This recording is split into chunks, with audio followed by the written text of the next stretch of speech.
We begin tonight keeping them honest with another claim by the President of the United States and the White House that is simply hard to believe. Hard to believe because it stands in stark contrast to what all of us can see with our own eyes.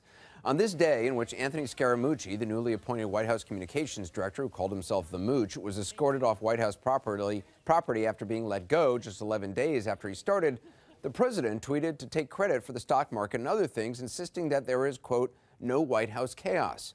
No chaos whatsoever. Nothing to see here, folks. And that is the message that Sarah Huckabee Sanders continued to parrot this afternoon. The president announced on Twitter that there's no chaos at the White House.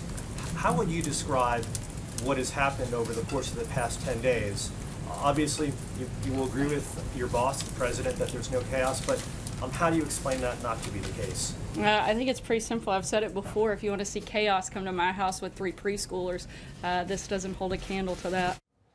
Well, clearly that was meant to be a charming deflection, but it is a deflection nonetheless. If the only thing you can compare the White House to make it seem unchaotic is a house full of preschoolers, it's not a great comparison. Granted, every White House has staff changes, every president goes through a period of adjustment, but not every president publicly undercuts his own spokesman, his own chief of staff, not to mention his own attorney general, and hires a communications director with no communications experience who then threatens to fire everyone and calls the chief of staff an effing paranoid schizophrenic and says one of the president's own advisors is trying to blank his own blank, all of which he said to a reporter, then calls into CNN a few hours later, lies about what he said to the reporter the night before, says he and the president are best bros, and he and the guy who he just called an effing paranoid schizophrenic are also bros in the biblical sense. As you know from the Italian expression, the fish stinks from the head down. But I can tell you 2 fish that don't stink, okay? And that's me and the president.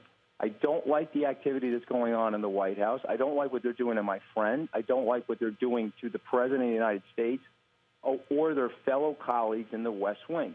Now, if you want to talk about the chief of staff, we have had odds. We have had differences. When I said we were brothers from the podium, that's because we're rough on each other. Some brothers are like Cain and Abel. Oh, that was Thursday. Today's Monday, and as Peter Baker of the New York Times points out, turns out neither Cain nor Abel made it. Scaramucci is just the latest from this administration who's out. Sally Yates fired, Michael Flynn forced to resign, James Comey fired, Mike Dubke resigned, Sean Spicer resigned in opposition to Scaramucci's appointment, Reince Priebus resigned, and now Scaramucci resigned the same day the president's new chief of staff, John Kelly, was sworn in. But the president says none of that is chaotic. In just 11 days, Spicer, Priebus, and Scaramucci are out. That's even quicker than it happened on The Apprentice, and that show was chaotic. If you're inclined to ignore the facts and take the president's word on Twitter that the chaos isn't chaos, then you have to take his Twitter word on everything. In February 2016, quote, Ted Cruz does not have the right temperament, I think he meant temperament, to be president. Look at the way he totally panicked in firing his director of communications. Bad. And from January 2012, 3 chiefs of staff in less than 3 years of being president, part of the reason why Barack Obama can't manage to pass his agenda. Old Trump tweets are like greeting cards. There's one for every occasion, even the occasion of another day of disorder and confusion in the White House, another word for which is chaos.